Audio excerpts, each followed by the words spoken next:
আমি কেন ইলেকশনে এসেছি। অনেক বছর আসলে যেটা হয়েছে, এই চলচ্চিত্র থেকে আমি অনেক কিছু পেয়েছি, অনেক কিছু।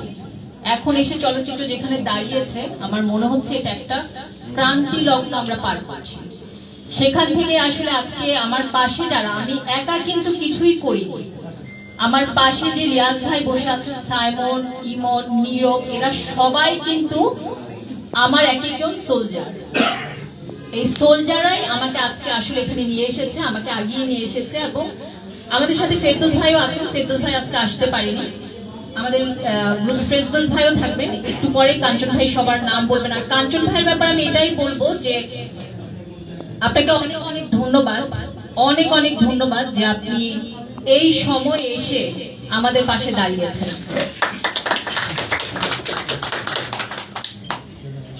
এবং আমার শুভকামনা রইল আমার যারা এই মুহূর্তে আছেন, মিশা ভাই এবং জায়েদ খানের জন্য, ওনাদের জন্য আমার অনেক অনেক শুভকামনা।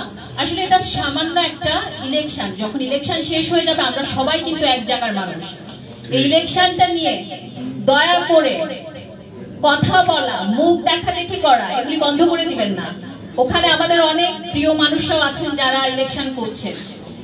তো এটা জাস্ট একটা সামান্য ইলেকশন। সেই ইলেকশনটা হলো এটা, এখানে কেউ দুটো গ্রুপ করতে হয়, কেউ জিতবে কেউ হারবে। আমি জানি না আমরা কি করব, কিন্তু কি করব কি করতে পারবো সেগুলি আসলে আমি বলবো না।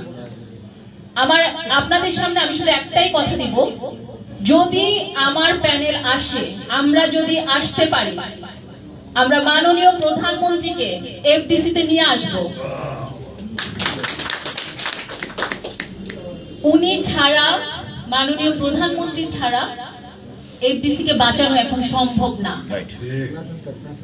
আমি আপনাদের সামনে আর কিছু বলতে চাই না, আমি শুধু এতটুকুই বলবো, যদি আমরা আসতে পারি, আমরা ওনাকে নিয়ে আসব, ওনাকে সচক্ষে দেখাবো ওনার বাবার হাতে গড়া এই এফডিসি কি অবস্থায় আছে। আমাদের 3-4 ফ্লোর সবকিছু ভেঙে গেছে।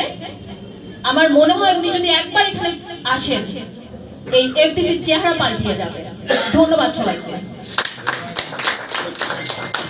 ধন্যবাদ লিপুন আপাকে। সংবাদ, ফিচার ও অনুষ্ঠানের জন্য ভিজিট করুন সংবাদ প্রকাশের ওয়েবসাইট এবং যুক্ত থাকুন ফেসবুক পেজ ও ইউটিউব চ্যানেলের সঙ্গে।